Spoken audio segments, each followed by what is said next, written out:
কিভাবে সম্ভব? মৃতদের এই পৃথিবীতে থাকতে নেই। তুমি তুমি চলে যাও, চলে যাও, প্লিজ চলে যাও। সবটাই কি ইলুশন, নাকি অন্য জগতের কেউ কখনো হাজির হয়ে যায় চোখের পলকে? Booth dot com with Russell. Welcome back. আপনাদের সবাইকে স্বাগত জানাচ্ছি আমি রাসেল। আশা করছি আপনারা সবাই ভালো আছেন এবং ভালোর দলে আছেন। আমিও ভালো আছি এবং ভালোর দলে আছি। আজকে আপনাদের যে ঘটনা শোনাবো সেই ঘটনার আগে আমরা ফিলিপিন্স নিয়ে কিছু কথা বলতে চাই। এই ফিলিপিন্সে বেশ কিছু হন্টেড প্লেস রয়েছে। এর মধ্যে একটি হচ্ছে বিখ্যাত একটি হোটেল, এবং এটি ফিলিপিন্সের বলা হয় যে সবচেয়ে বিখ্যাত হন্টেড জায়গাগুলোর একটি।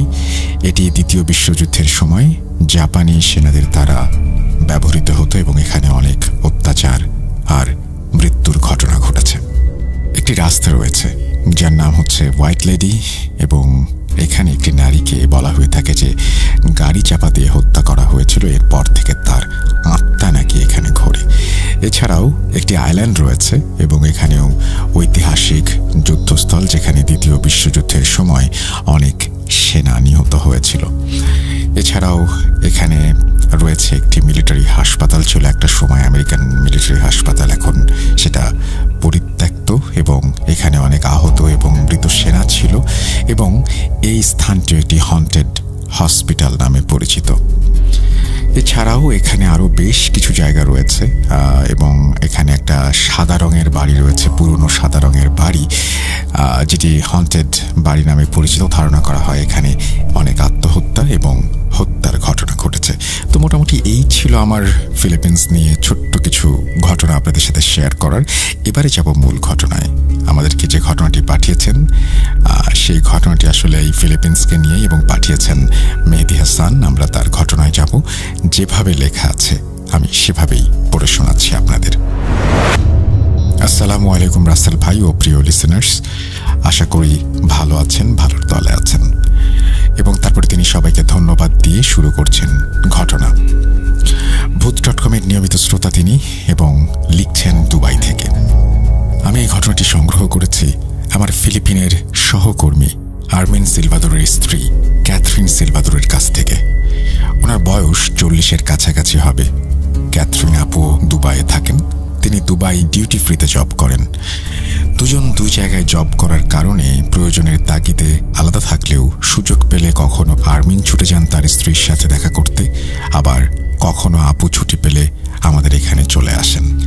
আমরা তখন বেশ গল্পগুজব করি, ভাবি বেশ মিশুক একজন মানুষ, গল্প করতে পছন্দ করেন। যাই হোক, কিছুদিন আগে এক সন্ধ্যায় আপু আমাদের এখানে এসেছেন তার স্বামীর সাথে দেখা করতে। আমাদের ডিউটি তখন শেষ। আমরা বেশ আড্ডা জমালাম। কথায় কথায় আমি ক্যাথরিন আপুকে বললাম আমার একটা শখ আছে, সেটা হচ্ছে ভূতের গল্প শোনা। তারপর সেগুলো সংগ্রহ করে আমাদের দেশের একটা জনপ্রিয় ভৌতিক প্ল্যাটফর্ম রয়েছে, সেখানে লিখে পাঠানো। তখন আপু বললেন, তুমি ফিলিপিনের জনপ্রিয় কিছু হরর মুভি দেখতে পারো। আমি বললাম, ওখানে সম্পূর্ণ রিয়েল স্টোরি প্রচার করা হয়। তখন উনি বললেন, আমার সাথে ওরকম কিছু হয়নি। আমি বললাম, আপনার জানা ঘটনা হলেও কিন্তু চলবে। তখন আপু একটা ঘটনা বলতে রাজি হলেন, তবে এই ঘটনাটা বলার আগে উনি আমাকে অনুরোধ করেন যেন এই ঘটনার স্থান এবং যার সাথে ঘটেছে তার নাম যেন প্রকাশ না করা হয়। আমি সেই শর্তে রাজি হয়ে যাই। তো ঘটনাটি ঘটেছিল ক্যাথরিন আপুর আপন বড় ভাইয়ের সাথে। এটা 2000 সাল বা তার আশেপাশের একটা ঘটনা।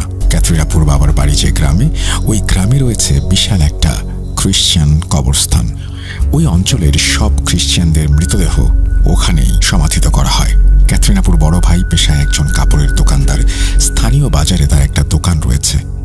দোকানটা উনি নিজে চালান। তাছাড়া দোকানে কেনাকাটা করতে বেশ রাত হয়ে যায়। ভাইয়া রাতে বাড়ি ফেরেন যখন, তখন ফেরার পথে ওই কবরস্থানটা তার পড়ে। আর রাতে দোকান বন্ধ করে ওনাকে একা একাই বাড়ি ফিরতে হয়। বাড়ি ফেরার সময় ওই কবরস্থানটা চোখে পড়ে তার। সেখান দিয়ে ফেরার সময় উনি একটা নিয়ম মেনে চলেন। এই নিয়মটা ওনার বাড়ির অন্যান্য সদস্য আদর্শরাও মেনে চলেন। সেটা হচ্ছে এই কবরস্থানের পাশ দিয়ে চলার সময়ে ওনারা যদি মোটর সাইকেল বা বাইসাইকেলে চলাফেরা করেন তবে কবরস্থানের কাছাকাছি এসে সাইকেল থেকে বা মোটর সাইকেল থেকে নেমে পড়েন এবং এই অঞ্চলটি তারা হেঁটে পার হন। এই সাইকেল বা মোটর সাইকেল থেকে নেমে পড়ার দুটো কারণ আছে বলে আমাকে জানান আপু। প্রথমত, ওই কবরস্থানে যারা শুয়ে আছেন তাদেরকে সম্মান জানানো, আর দ্বিতীয় কারণ হচ্ছে তাঁদের বিশ্বাস ওই জায়গায় অনেক আত্মা ও জিন চলাফেরা করে। এখন বাইক অথবা সাইকেল চালিয়ে গেলে ওইসব জিনদের কোনো ক্ষতি হয়ে যেতে পারে, আর সেজন্য এখান দিয়ে যাওয়ার সময় এই বিশেষ সতর্কতা। এই কবরস্থান ও ভাইয়ার বাড়ি ফেরার রাস্তা সম্পর্কে একটু বলে রাখা প্রয়োজন। বাজার থেকে বাড়ির দূরত্ব প্রায় 1 কিলোমিটার, আর এই 1 কিলোমিটারের প্রায় 300 মিটার হচ্ছে এই কবরস্থানের এরিয়া। কবরস্থানের সামনে, অর্থাৎ যে দিকটায় গেট রয়েছে ওটার সামনে দিয়ে একটা রাস্তা আছে আর পেছনে একটা রাস্তা। ওনাদের বাড়ি ফেরার রাস্তাটা হচ্ছে কবরস্থানের পেছনের দিকে।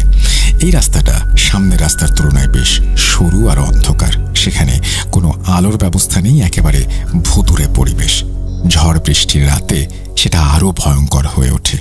এবার মূল ঘটনা শুরু করা যাক, বলছেন ক্যাথরিন আপু।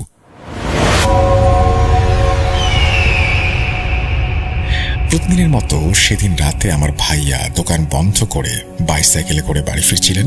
সেদিন একটু বেশি রাত হয়ে যায় দোকান বন্ধ করতে, কেননা ওই সময়টাতে একটা উৎসব চলছিল, যার ফলে দোকানে অনেক ভিড় ছিল। সময়টা শীতকাল। ভাইয়া যখন বাড়ির পথে রওনা হয়েছেন তখন বেশ কিছুটা পথ আসার পরে বৃষ্টি শুরু হয়ে যায়। এমনিতেই শীত, তার উপরে বৃষ্টি খুব বিরক্তিকর। তখন উনি দ্রুত সাইকেল চালিয়ে একটা বড় গাছের নিচে আশ্রয় নেন। ভাইয়া যে গাছের নিচে আশ্রয় নিয়েছিলেন ওই গাছ থেকে কবরস্থানের দূরত্ব সর্বোচ্চ 20 হাত। বৃষ্টির সাথে সাথে মেঘের গর্জন আর বিদ্যুৎও চমকাচ্ছে। আমার ভাইয়া বেশ সাহসী একজন মানুষ হলেও সেদিন ওই পরিস্থিতিতে পড়ে কিছুটা ভয় পেয়ে যান। এমনিতে গভীর রাত, তাছাড়া রাতে এদিকে কেউ আসে না, সেই সাথে বৃষ্টি আর মেঘের গর্জন সহ বজ্রপাত। ভাইয়া দাঁড়িয়ে বৃষ্টি কমার অপেক্ষা করছেন, কিন্তু অপেক্ষার প্রহর যেন কেউ মায়াজালে বেঁধে ফেলেছে। অবিরাম বৃষ্টি যখন পুরো জায়গাটাকে ঝাপসা করে তুলেছিল তখন তার মনে হতাশার এক ঘূর্ণিঝড় বয়ে যায়। প্রতিটি বজ্রপাত ছিল এক ব্যক্তিগত আক্রমণ, তার পাঁজরের ওপর তার নিজের হৃদয়ের উন্মত্ত ঢোলের প্রতিধ্বনি। বজ্রপাতের মাঝের নীরবতা সম্ভবত সবচেয়ে ভয়ঙ্কর, অব্যক্ত, অদৃশ্য এবং এই শীতল নিশ্চয়তায় ভরপুর যে একজন ব্যক্তি সম্পূর্ণরূপে গভীরভাবে একা। প্রতিটি বজ্রপাত যেন হৃদয়ের এক একটি আর্তনাদ। জায়গাটা কিছু সময়ের জন্য আলোকিত হলেও হৃদয়ে নেই কোনো প্রশান্তি। সেই আলোতে অসহায়ের মতো শুধু চেয়ে চেয়ে প্রকৃতির এমন ভয়ঙ্কর রূপ দেখছেন ভাইয়া। সেই সাথে ভয়টা বাড়তে থাকছে। সে অনুভব করে সে আর একা নয়, তার চারপাশ জুড়ে রয়েছে অদৃশ্য অসংখ্য অশুভ চোখ। সহসা পায়ের নিচে পানি জমতে শুরু করেছে। ভাইয়া ভাবছেন, না, এভাবে দাঁড়িয়ে থাকলে চলবে না, ভিজে গেলেও আমাকে বাড়ি ফিরতে হবে। এই নির্জন জায়গায় থাকাটা মোটেও নিরাপদ না আমার জন্য। ঠিক এমন সময় ভাইয়ার নজর পড়ে কবরস্থানের দিকে। তিনি দেখতে পান আসলেই তিনি একা নন। তার থেকে একটু দূরে কবরস্থানের ভেতরে দাঁড়িয়ে রয়েছে একটি মানুষের মতো অবয়ব। ভাইয়ার মনে প্রশ্ন জাগে, এই শীত আর বৃষ্টির রাতে কবরস্থানের পেছনে কে আসবে? ভাইয়ার ধ্যান ও সম্পূর্ণ দৃষ্টি তখন ওই অবয়বটির দিকে। কি করছে লোকটা ওখানে? ভাইয়া লক্ষ্য করে ওই লোকটা একটা কবরের উপরে বসে কিছু করছে। এই প্রশ্নের উত্তর খুঁজতে বেশি দেরি লাগলো না। করছেটা কি?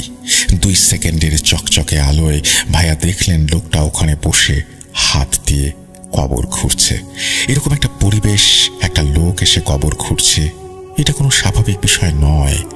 ভাইয়া মনে মনে ভাবছেন এই লোকটা নিশ্চয়ই কোনো বড় ধরনের ক্রিমিনাল, কেননা উনি জানতেন অনেক সময় বড় বড় ক্রিমিনালরা এরকম কবরস্থানে এসে তাদের অস্ত্র বা অন্য কিছু জমা রাখে।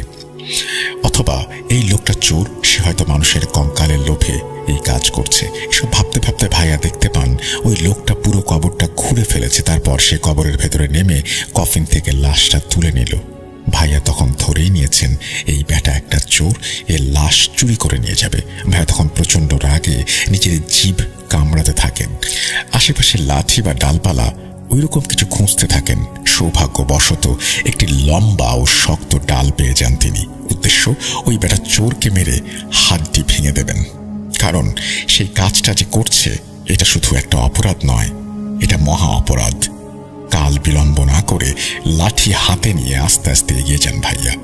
তখনও বৃষ্টি পড়ছে, কিন্তু ভাইয়ার রাগের কারণে তার কাছে বৃষ্টিকে আর বৃষ্টি বলে মনে হচ্ছে না। শরীরের রক্ত তখন রাগের তীব্রতায় টকবক করে ফুটছে। ভাইয়া প্রচন্ড রাগ নিয়ে এগোতে থাকেন লোকটার দিকে।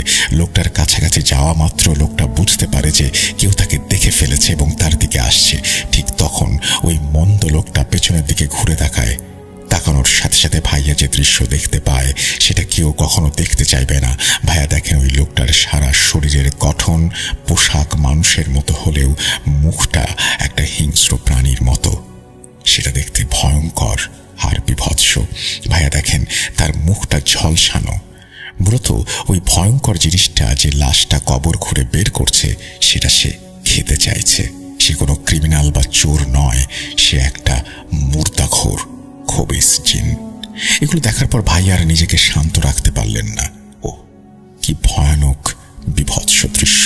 প্রচন্ড জোরে এক চিৎকার দিয়ে পেছনে ফিরে ভাইয়া দৌড়াতে শুরু করেন। বৃষ্টির কারণে অনেক জায়গায় কাদা পানি জমেছিল। সেখান দিয়ে দৌড়ানোর সময় বেশ কয়েকবার হোঁচট খেয়ে পড়ে গেলেও বারবার উঠে আবারও দৌড়াতে শুরু করেন। যা কিছু হোক, প্রাণ বাঁচানোর আশায় তিনি পাগলের মতো ছুটে চলেছেন বাড়ির দিকে। তিনি কোনো দিকে না তাকিয়ে বাড়ির দিকে দৌড়াতে থাকেন। দৌড়াতে দৌড়াতে আর চিৎকার করতে করতে একসময় বাড়ি পৌঁছাতে সক্ষম হন। ওদিকে তার এমন চিৎকার শুনে বাড়ির লোকজন সব বাইরে চলে আসে আর তাকে এমন অবস্থায় দেখে বেশ আতঙ্কিত হয়ে জিজ্ঞেস করে কি হয়েছে। সেখানে আমিও ছিলাম। আমি দেখলাম ভাইয়া ভয়ে কাঁপছে এবং কথা বলতে পারছে না। সে শুধু বড় বড় নিঃশ্বাস নিচ্ছে আর শ্বাস টেনে টেনে বলছে, কে ফেলবে আমাকে, কে ফেলবে আমাকে। আমি জিজ্ঞাসা করি, কি হয়েছে তোমার, কে খাবে তোমাকে? যাই হোক, ভাইয়া একটু স্বাভাবিক হলে পুরো ঘটনাটা খুলে বলে। ভাইয়ার মুখে সবকিছু শুনে আর দেরি না করে বাড়ির অন্যান্য পুরুষ সদস্য ও কিছু প্রতিবেশী মিলে লাঠি সোটা নিয়ে বেরিয়ে পড়ে কবরস্থানের দিকে। তারপর তারা ওখানে গেলেও ওইরকম কিছু আর দেখতে পায়নি। ওই কবর থেকে লাশ তুলে ফেলা হয়েছে এটা বোঝা যাচ্ছিল, আর লাশের কিছু অংশ নাকি তখনও কবরের পাশে ছড়ানো ছিটানো ছিল।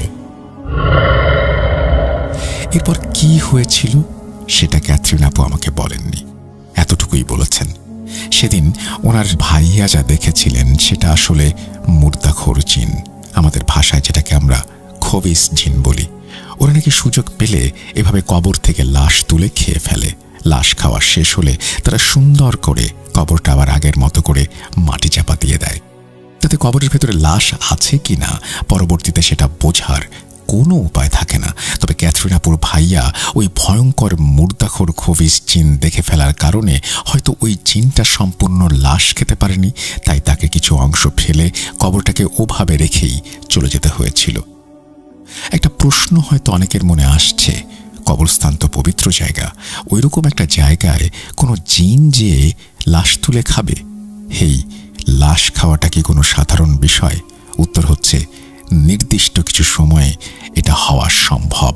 এছাড়া এই ব্যাপারে যদি কারো কিছু জানা থাকে অবশ্যই জানাবেন। যাই হোক, এই ঘটনা ছোট হলেও আমার কিন্তু বেশ ভালো লেগেছে, আশা করি আপনাদেরও ভালো লাগবে। আর ঘটনাটি ভালো লাগলে পড়ে শোনানোর অনুরোধ রইল। সেই সাথে অনাকাঙ্ক্ষিত ভুল ত্রুটির জন্য ক্ষমা চেয়ে নিচ্ছি। আল্লাহ হাফেজ, এই বলে তিনি তার ঘটনা শেষ করেছেন। যদি ঘটনাটি আপনাদের ভালো লেগে থাকে আপনারাও আমাকে জানাবেন। আমরা চলে যাব আমাদের পরবর্তী ঘটনায়।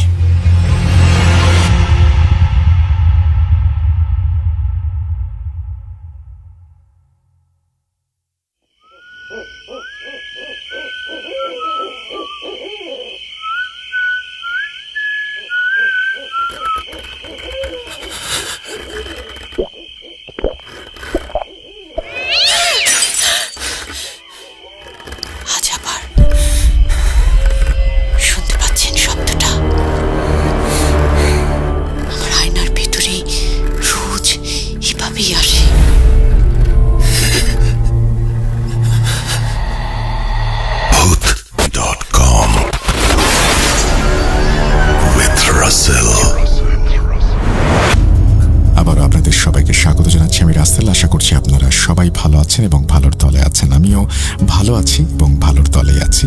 কোনো কথা না বাড়িয়ে আমি চলে যাচ্ছি আমাদের পরবর্তী ঘটনায়। যেভাবে লেখা আছে আমি সেভাবেই শুরু করছি।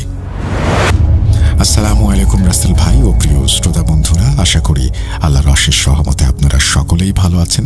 আমি জানি রাসেল ভাই আপনি সবসময় ভালোর তলে থাকেন, তবুও জানতে চাইলাম আপনি কেমন আছেন। আলহামদুলিল্লাহ, আল্লাহর অশেষ রহমত আর আপনাদের দোয়ায় আমি ভালো আছি। আমি ভূত.com-এর একজন অনেক বড় ফ্যান। একসময় ভূত FM শুনতাম, আর এখন ভূত.com। ভূত.com-এর প্রতিটি এপিসোড লাইভ শোনার চেষ্টা করি, কিন্তু যেগুলো মিস হয়ে যায় সেগুলো পরবর্তীতে ডাউনলোড করে শুনি। অনেকদিন ধরেই কিছু ঘটনা পাঠাবো ভাবছিলাম, কিন্তু কর্মব্যস্ততার কারণে হয়ে ওঠে না। আজ সব কিছুকে উপেক্ষা করে লিখতে বসলাম। আমাদের পাশের গ্রামের আমার দূর সম্পর্কের চাচা ও দাদার সাথে ঘটে যাওয়া একটি লোমহর্ষক ভৌতিক ঘটনা, যেটা আমি আমার দাদির মুখ থেকে শুনেছি, সেটাই শেয়ার করবো আজকে। জানি না ঘটনাটি ভয়ের কিনা, কিন্তু ঘটনাটি শোনার সময় আমার গায়ের লোম দাঁড়িয়ে গিয়েছিল। আশা করি ভালো লাগবে। এবং তিনি বলেছেন যে এই ঘটনাটি সর্বোচ্চ রকমের অলৌকিকতার পূর্ণতা যেন পায়, সেজন্য আমাকেই পড়তে বলেছেন। এবং তারপরে তিনি তার পরিচয় দিয়েছেন, মোহাম্মদ AJ সোহেল, সাতক্ষীরা জেলা থেকে তিনি বলছেন, তার মানে খুলনা এলাকায়। এবং এই দিকের ঘটনাগুলো খুবই অন্যরকম হয়। আমি আজ যে ঘটনাটি শেয়ার করতে যাচ্ছি সেটি ঘটেছিল আমাদের পাশের গ্রামে। ধরে নিচ্ছি তার নাম শ্রীপুর। সঙ্গত কারণে এই ঘটনাটি যার সাথে ঘটেছিল তাদের নামের পরিবর্তে আমি ছদ্মনাম ব্যবহার করছি। ঘটনাটি যেহেতু দুইজনের সাথে ঘটেছিল, তাই একজনের নাম দিলাম আকবর, অন্যজনের নাম দিলাম করিম। আকবর যিনি আমার দুঃসম্পর্কের দাদা, আর করিম আমার দুঃসম্পর্কের চাচা। আর আকবর ও করিম সম্পর্কে চাচা ভাতিজা। পেশায় তারা দুজনেই দিনমজুর। আকবর দাদা ও করিম চাচার দুজনেরই 2টি করে পুত্র সন্তান আছে। প্রিয় লিসনার্স, এটা কেন বললাম সেটা ঘটনার শেষে জানতে পারবেন। আজ প্রথম একটি লোমহর্ষক সত্যি ঘটনা লিখতে বসলাম। চলুন ঘটনায় চলে যাই। ঘটনাটি যেহেতু আমার দাদির মুখে শোনা, তাই তার ভাষাতেই বলবো।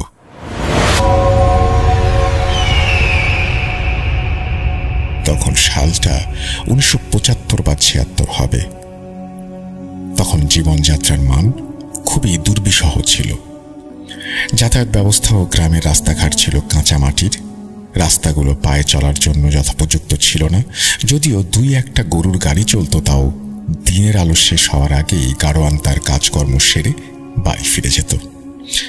দিনের বেলা সোনালী সূর্যের আলো এই গ্রামটা ঝলমল করলেও রাতের বেলা তার ঢেকে যেত নিকষ কালো আঁধারে।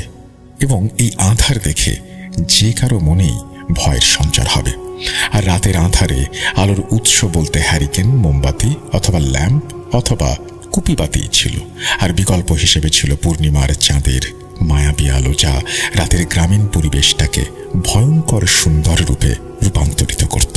কিন্তু প্রতিটা পূর্ণিমার রাতেই যতটা সুন্দর ছিল, তার বিপরীতে ছিল ততটাই ভয়ঙ্কর। আকবর ভাই ও করিমের বাসা ছিল এক উঠোনের 2 বাড়ি। তারা খুব ধার্মিক ব্যক্তি ছিলেন।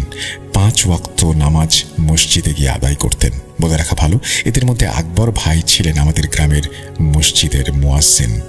আর তখন মসজিদ বলতে 4-5 গ্রাম পর পর একটি করে, যা নির্মিত ছিল বাঁশের চটার বেড়া ও খড়ের ছাউনি দিয়ে। প্রতিদিন আকবর ভাই ও করিম একসাথে নামাজ আদায় করতে যেত। তাদের বাসা থেকে মসজিদে পৌঁছতে পায়ে হেঁটে 15 মিনিটের মতো সময় লাগত। বাসা থেকে বের হয়ে প্রায় মিনিট 4 পশ্চিমে হাঁটলেই মাটির চওড়া রাস্তা। রাস্তা থেকে উত্তরে 10 বা 11 মিনিট হাঁটলে মসজিদ। রাস্তাগুলো তখনও কাদা মাটির। তাদের বাসার রাস্তা ও মাটির বড় রাস্তার সংযোগস্থলে যে মোড়টি আছে তার নাম তেঁতুলতলার মোড়। মোড়ের দক্ষিণে আছে প্রায় 40-45 বছরের পুরনো একটি সুবিশাল তেঁতুল গাছ ও কয়েক বছর আগে জন্মানো একটি শেওড়া গাছ, যার ডালপালাগুলো রাস্তাকে ছেয়ে রেখেছে।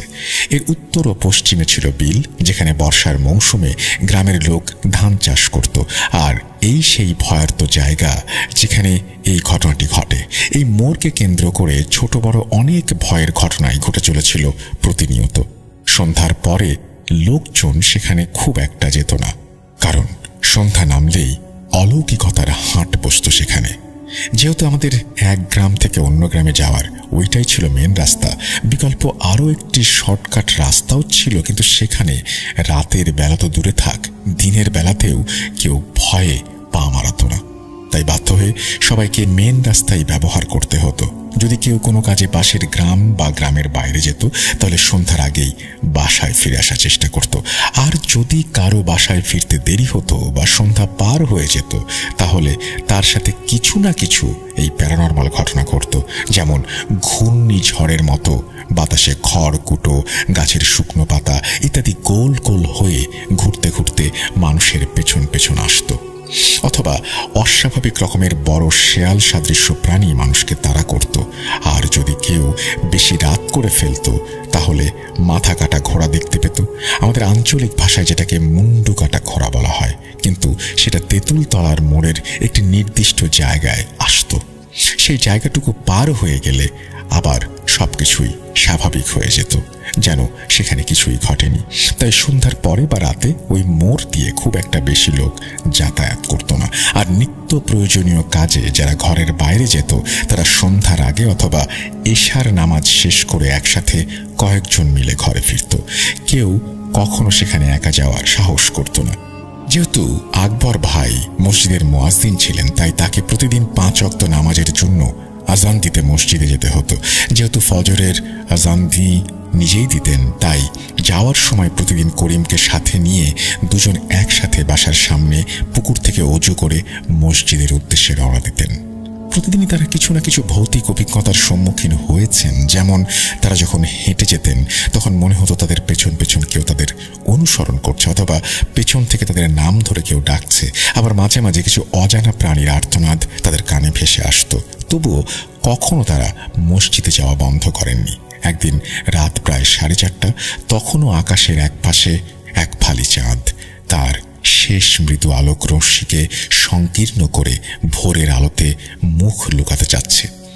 যেহেতু চাঁদের আলোয় তখনও রাস্তাঘাট পরিষ্কার দেখা যাচ্ছিল, তাই তারা কেউ হ্যারিকেন সাথে না নিয়ে মসজিদের উদ্দেশ্যে রওনা দেন। যেতে যেতে যখনই তারা তেঁতুলতলার মোড়ে পৌঁছান, ঠিক তখনই একটি মৃদু শীতল হাওয়া রাস্তার মোড়ের দক্ষিণে তেঁতুল গাছ যেদিকে রয়েছে সেদিক থেকে ও শেওড়া গাছটি ভেদ করে শনশন শব্দে তাদের দুজনের শরীর স্পর্শ করে দক্ষিণ দিক থেকে উত্তরের বিলের দিকে প্রবাহিত হয়ে গেল। সেই সাথে বিশাল তেঁতুল গাছ ও শেওড়া গাছটি যেন এক অজানা অনুভূতিতে নড়ে উঠল। আর সেই সাথে আকবর ভাই ও করিম ভাইয়ের শরীরেও এক অজানা অনুভূতির শিহরণ জাগল। যেহেতু তারা সেখানকার ঘটনা সম্পর্কে জানত, তাই তারা বিষয়টি আমলে না নিয়ে দোয়া দুরুদ পড়তে পড়তে কোনো রকমে কোনো সমস্যা ছাড়াই মসজিদে পৌঁছে যায় এবং নামাজ শেষ করে ভোরের আলো ফুটলে প্রতিদিনের মতো বাসায় ফিরে আসে। সেদিন সারাদিন কাটার পর রাতে তারা অক্লান্ত পরিশ্রম করা শরীরটাকে বিছানায় এলিয়ে বালিশে মাথা রেখে প্রশান্তির ঘুমের রাজ্যে হারিয়ে যায় এবং সমস্যা শুরু হয় তখনই। তারা দুজনেই স্বপ্ন দেখে একটি কালো অবয়ব তাদের স্বপ্নে এসে বিছানার পাশে দাঁড়িয়ে তাদের উদ্দেশ্য করে বলছে, খুব সাহসী, তোদের সাহস দেখে ভালো লেগেছে, তাই তোদেরকে কিছু দিতে চাই, বিনিময়ে তোরাও আমাকে কিছু দিবি। কিরে, দিবি তো? যদি স্বেচ্ছায় দিস তো ভালো, না হলে আমি তোদের থেকে যে কোনো ভাবে তা ছিনিয়ে নেব। এই বলে কালো অবয়বটি অট্ট হাসি হাসতে থাকে। আর ঠিক তখনই তাদের ঘুম ভেঙে যায়। তো তারা দুজনেই সেটাকে দুঃস্বপ্ন বলে কাটিয়ে দেয়, কিন্তু তারা দুজন একই স্বপ্ন যে দেখেছে সেটা তখনও একে অপরকে জানায়নি। আকবর ভাই মনে করেছে সে একা দেখেছে, করিম ভাই দেখেনি, আর করিম ভাই একইভাবে একই রকম ভেবেছে এবং প্রতিনিয়ত তারা একই স্বপ্ন দেখতে শুরু করলো। করিম ভাই আকবর ভাইকে একদিন বলল, চাচা, আমি না বিগত 3-4 দিন যাবৎ একই দুঃস্বপ্ন দেখে যাচ্ছি। একটা কালো অবয়ব ঘুমের মধ্যে এসে বলে সে আমাকে কিছু দিতে চায়, বিনিময়ে সেও আমার কাছে কিছু চায়। তখন আকবর ভাই ও করিম ভাই দুজনেই অবাক হয়ে গেল, কারণ দুজনেই একই স্বপ্ন দেখছে এটা তারা প্রথমবারের মতো বুঝতে পারল।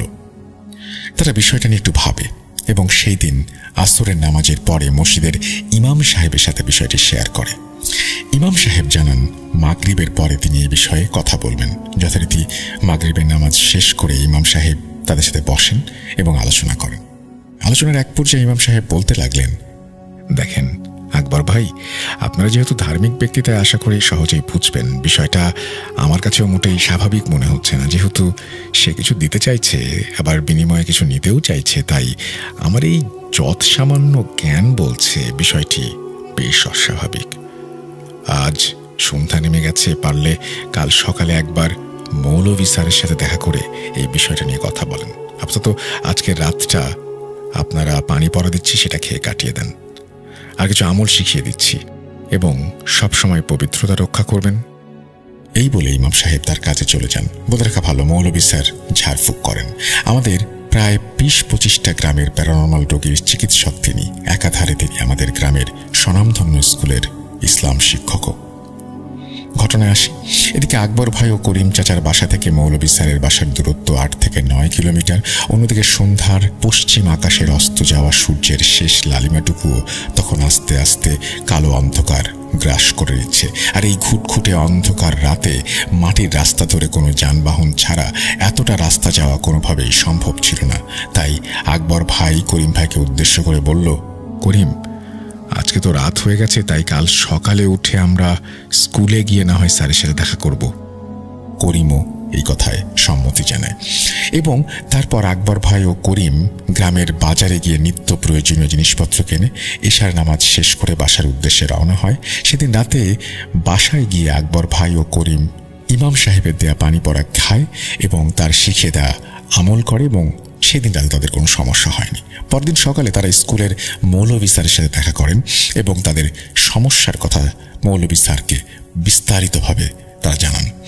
জোহরের নামাজ শেষ করে সবাই চলে গেলে মৌলভী হুজুর আকবর ভাই ও করিমকে নিয়ে বসেন এবং বলতে থাকেন, দেখো আকবর, তোমাদের সাথে যে ঘটনাটি ঘটেছে সেটা কোনোভাবেই কাকতালীয় বা স্বাভাবিক কোনো ঘটনা নয়। তোমার স্কুল থেকে চলে আসার পর ক্লাসের ফাঁকে স্কুলের নামাজের কক্ষে গিয়ে আমি আমার অনুগত জিনকে হাজির করি এবং তোমাদের সাথে ঘটে যাওয়া ঘটনার কারণ জানতে চাইলে আমার পালিত জিন আমাকে জানায় একটা বদ জিন অনেক দিন ধরেই তোমাদের পেছনে ঘুরছে। কিন্তু তোমরা যেহেতু নিয়মিত নামাজ আদায় করছো, বিভিন্ন আমল করছো, সেজন্য তোমাদের কাছে আসতে পারছে না। যাই হোক, ওই দিন রাতে কোনো কারণবশত তোমাদের হয়তো কাপড় চোপড় কোনো কিছু নাপাক ছিল, সেই কারণে সে কাছে আসতে সক্ষম হয়েছে এবং প্রতিনিয়ত সে তোমাদের স্বপ্নে এসে দেখা দিতে চাইছে। সে চাইছে তোমাদের ক্ষতি করতে, কিন্তু মহান আল্লাহ পাক রব্বুল আলামিনের রহমত তোমাদের উপরে আছে, সেই কারণে এখন পর্যন্ত তোমাদের কোনো ক্ষতি করতে পারেনি। আর বাকি থাকলো দেওয়া নেয়ার ব্যাপারটা, তাই তো? যেহেতু সেই জিন কি দিতে চায় এবং বিনিময়ে কি নিতে চায় সে বিষয়ে কোনো ইঙ্গিত দেয়নি, তাই সঠিক করে এই বিষয়ে কোনো কিছু বলাই সম্ভব নয়।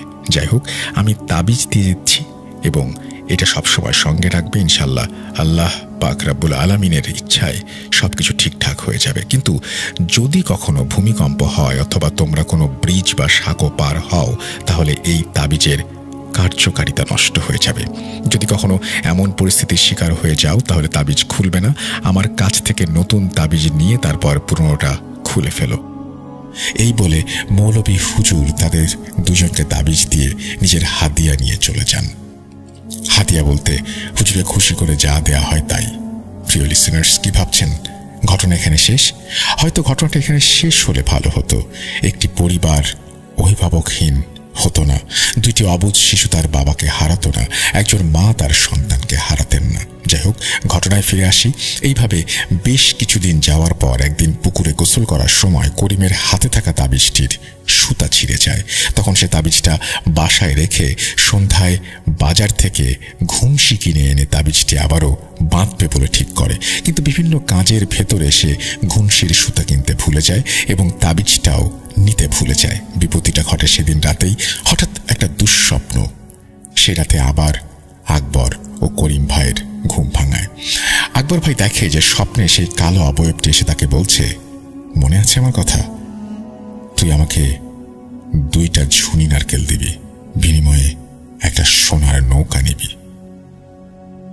কালো অবয়বটি আরো বলে, মোড়ের তেঁতুল গাছের নিচে মাটি খুঁড়লেই সোনার নৌকা পাবি, বিনিময়ে আমাকে 2টা নারকেল দিবি। এই বলে সে হাসতে হাসতে মিলিয়ে যায়। আকবর ভাইয়ের ঘুম ভেঙে যায়। হঠাৎ তার মনে একটা প্রশ্ন জাগে, তাবিজ থাকা সত্ত্বেও কেন আবার এমন হলো?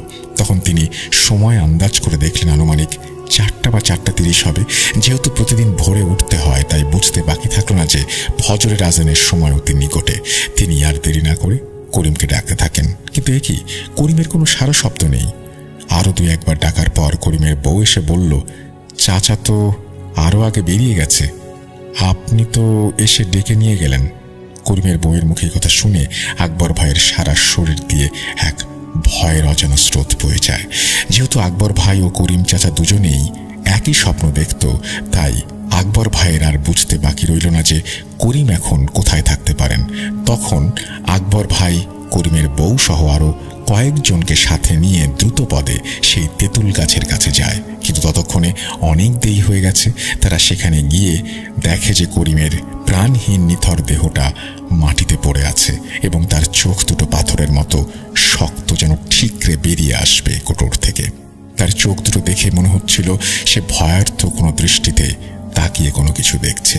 তারা আরও দেখল করিমের নিথর প্রাণহীন দেহ ছাড়াও সেখানে একটি কোদাল ও 2টি নারকেল পড়ে আছে। তখন সবাই করিমের দেহটা ধরাধরি করে বাসার উঠোনে নিয়ে রাখে। এরপর ফজরের আজানের সাথে সাথে করিমের মৃত্যুর খবরটাও গ্রামের মানুষের মুখে মুখে ছড়িয়ে পড়ে। কিন্তু সবার মনে তখনও কিছু প্রশ্ন ঘুরপাক খাচ্ছে, কেন, কিভাবে? দিনের বেলা যখন খবরটা সবার মুখে মুখে চলছে, তখন পর্যায়ক্রমে খবরটি মৌলভী স্যারের কাছেও যায়। তিনি আর দেরি না করে তৎক্ষণাৎ করিমের বাসায় উপস্থিত হন এবং আকবর ভাইয়ের মুখে সেদিনের ঘটনা বিস্তারিত শোনেন। সবকিছু শুনে মৌলভী স্যার দেরি না করে যেটা করেন সেটা হচ্ছে একটি রুমে গিয়ে বসেন আসনে এবং তার অনুগত জিনকে হাজির করেন। অন্যদিকে আকবর ভাইয়ের মুখে স্বপ্নের কথা শুনে গ্রামের কিছু মানুষ একত্রিত হয়ে সেই তেঁতুল গাছের নিচে করিমের মৃতদেহ যেখানে পড়েছিল সেখানে আদৌ কোনো সোনার নৌকা আছে কিনা সেটা দেখার জন্য মাটি খুঁড়তে থাকে। মাটির কিছুটা গভীরে একটা লোহার দরজার সন্ধান পায় তারা। এদিকে মৌলভী স্যার এর মধ্যেই তার পালিত জিনের কাছে বিস্তারিত ঘটনা জানতে পারে এবং করিমের সাথে ঘটে যাওয়া ঘটনার বিস্তারিত তিনিই বলেন। কোনোভাবে করিমের হাতে থাকা আমার দেয়া তাবিজটা খুলে যায়, যার কারণে শয়তানটা করিমের কাছে আসতে সক্ষম হয়েছে এবং স্বপ্নে সে এই দাবি করেছে যে তাকে সোনার নৌকা পাইয়ে দেবে। যেহেতু করিম পেশা ছিল দিনমজুর, তাই সে সোনার নৌকার কথা শুনে 7-5 না ভেবে ঘরে থাকা নারকেল নিয়ে সেখানে হাজির হয়। স্বপ্নে দেখা সেই স্থানে যেই না সে কোদাল দিয়ে কোপ দিয়েছে, তখনই জিনটি তার উপরে ক্ষুব্ধ হয় এবং তার ঘাড় মোটকে মেরে ফেলে। কারণ জিনটি এখানে একটা ওই যে জোড়া যে নারকেল চেয়েছিল এ দুটো বলতে বা এ দুটো বোঝাতে করিমের 2 ছেলেকে বুঝিয়েছে। কিন্তু করিম জিনের এই কথার ব্যাখ্যা না বুঝতে পেরে 2 ছেলের পরিবর্তে সত্যি সত্যি নারকেল নিয়ে গেছে। তিনি আরও বলেন যে গতকাল বিকেলে হালকা মাত্রার ভূমিকম্প হয়েছিল, তাবিজটির গুণাগুণ তখনই নষ্ট হয়েছে এবং যেহেতু ভূমিকম্পর মাত্রা ছিল হালকা তাই কেউ বুঝতে পারেনি। আকবর ভাইও একই স্বপ্ন দেখেছে, কিন্তু আকবর ভাইয়ের কাছে তাবিজটি থাকায় জিনটি আকবর ভাইয়ের কোনো ক্ষতি করতে পারেনি। এদিকে গ্রামের লোকে তেঁতুল তলায় যে গর্তটা খুঁড়েছিল সেই বিষয়ে মৌলভী স্যারকে বললে তিনি সেখানে গিয়ে বিষয়টি দেখেন এবং সবকিছু দেখে শুনে তিনি একটা তাবিজ লিখে গর্তের ভেতরে দিয়ে গর্তটা বন্ধ করে দিতে বলেন। করিমের লাশটি তেঁতুল গাছের পাশেই দাফন করতে বলেন এবং যাওয়ার আগে করিমের পরিবারের সবাইকেও আকবর ভাইকে আবার নতুন করে তাবিজ দিয়ে যান। তারপর থেকে আকবর ভাই ও করিমের পরিবারে আর কোনো বড় সমস্যা দেখা দেয়নি এবং গ্রামের মানুষের খোঁড়া তেঁতুল তলার গর্তে তাবিজ পোতার পর থেকে সেখানকার অস্বাভাবিকতা আগের থেকে অনেক কমে যায়। কিন্তু গ্রামের মানুষ মাটি খুঁড়ে যে লোহার দরজা সাদৃশ্য বস্তুটি আবিষ্কার করেছিল সেটা কি শুধুই লোহার টুকরো ছিল, নাকি তার পেছনে অন্য কোনো জগতের অস্তিত্ব রয়েছে? পেছনের রহস্যটা আজও সবার অজানা। এই বলে একটি দীর্ঘশ্বাস নিয়ে দাদি তার ঘটনাটির ইতি টানেন। সেই ভয়ানক স্থানটি আজ সময়, কাল, চিত্র এবং সবকিছুর বিবর্তনে হয়তো কালের কালকুঠুরিতে বিবর্ণ হয়ে গেছে। হয়তো সেই তেঁতুল গাছটিকে নিয়ে মানুষের মনে আজ আর ভয় নেই, কিন্তু সেই তেঁতুল গাছটি এখনো সেখানে আছে এবং কবরটিও আজও আছে সেখানে। গলাটি ভয়ের এবং বেদনাদায়ক হলেও আমাদেরকে এটাই শিক্ষা দেয় যে লোভ কখনো ভালো কিছু নিয়ে আসে না। ঘটনাটি শতভাগ সত্য। পরিশেষে একটা কথাই বলবো শ্রোতা বন্ধুরা, বিশ্বাস করা বা না করাটা নিতান্তই আপনাদের ব্যাপার। প্রিয় রাসেল ভাই, এই ছিল ঘটনা। ঘটনাটি যদি প্রচারযোগ্য হয় তাহলে প্রচার করবেন, না করলেও কষ্ট পাব না। এই বলে তিনি তার ঘটনা শেষ করেছেন। আশা করছি আপনাদের কাছে ঘটনাটি ভালো লেগেছে। যদি ভালো লাগে অবশ্যই আমাদের জানাবেন। আমরা চলে যাব আমাদের পরবর্তী ঘটনায়, যে ঘটনাগুলো হয়তো আপনারা আগেও শুনেছেন বা আগামীতেও শুনতে চান বা কখনোই শোনেননি। এমন কিছু অদ্ভুত ঘটনাই শোনাবো আপনাদেরকে। চলুন শুরু করা যাক।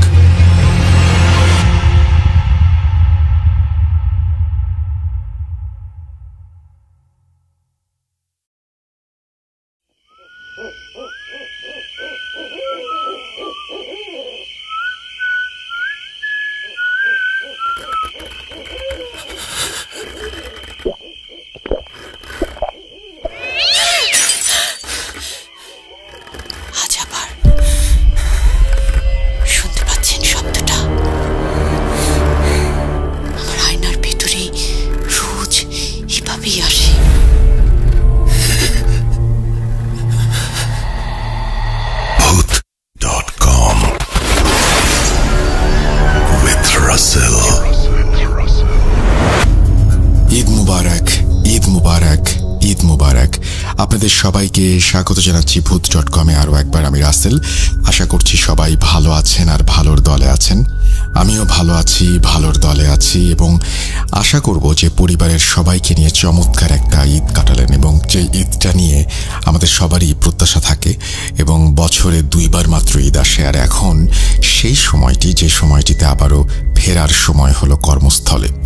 যাই হোক, এই স্মৃতিগুলো সারা বছর আমাদের সঙ্গে থাকুক এবং এই স্মৃতিগুলো আমরা যেন কখনো হারাতে না দেই।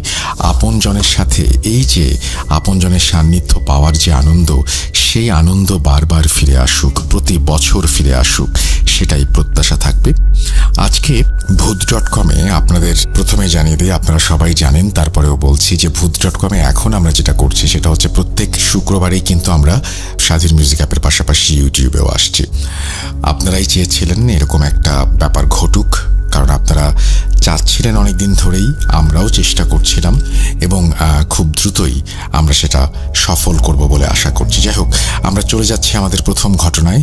আপনাদের সবাইকে পবিত্র ঈদুল আজহার আরও একবার শুভেচ্ছা জানাচ্ছি। হয়তো অনেকে বাড়ি ফিরছেন এখন, হয়তো অনেকে বাড়ি ফিরছেন মানে কর্মস্থলে ফিরছেন আর কি। আমরা যে বাড়িটিতে বড় হই, যত দূরেই যাই না কেন, সেটাই আমাদের সারা জীবন বাড়ি থাকে। যাই হোক, এখন ঘটনায় যাওয়া যাক। যেভাবে লেখা আছে আমি সেভাবেই শুরু করছি। আসসালামু আলাইকুম রাসেল ভাই, আশা করি ভালোই আছেন। আমার নাম অনুগ্রহ করে প্রকাশ করবেন না। তারপরে তিনি তার নাম লিখেছেন, আমি প্রকাশ করছি না। তারপরে তিনি বলছেন, আমার বাড়ি ময়মনসিংহ জেলার জামালপুর জেলায়। আমি ভূত.com-এর নিয়মিত শ্রোতা। 2012 সাল থেকে আমি ভূত FM শুনছি, কিন্তু যখন তা বন্ধ হয়ে যায় তখন অনেক খারাপ লাগলেও যখন শুনতে পাই নতুন নামে আপনি ফিরে এসেছেন তখন অনেক ভালো লেগেছে। ভূত.com প্রথম থেকে না শুনতে পারলেও 40তম এপিসোড থেকে নিয়মিত শোনা হয়। আজকে আমি যে ঘটনাটি শেয়ার করব সেটি আমার এক বড় ভাই এবং তার বন্ধুর সাথে ঘটে যাওয়া একটি নির্মম হৃদয় বিদারক ঘটনা। বাড়ি দূরে হওয়ার কারণে স্টুডিওতে এসে ঘটনা বলতে পারছি না। ঠিকভাবে সাজিয়ে গুছিয়ে লিখতে না পারার জন্য আন্তরিকভাবে দুঃখিত। কথা না বাড়িয়ে ঘটনায় যাওয়া যাক। আমি ঢাকার একটি স্বনামধন্য মাদ্রাসায় পড়ি। গ্রামের বাড়িতে বেশ একটা যাওয়া হয় না। একদিন মাদ্রাসার গ্রীষ্মের ছুটিতে বাড়িতে আসি। গরমের এক রাতে আমি, আমার ছোট ভাই এবং রবিন ভাইয়া গ্রামের পাশের নদীর তীরে ঠান্ডা বাতাস উপভোগ করতে থাকি। হঠাৎ দেখি ভাইয়া বারবার তার মাথায় হাত দিতে থাকেন। আমি ভাইয়াকে বললাম, কি হয়েছে ভাইয়া, হঠাৎ শরীর খারাপ করলো নাকি? ভাইয়া বললেন, তেমন কিছু না।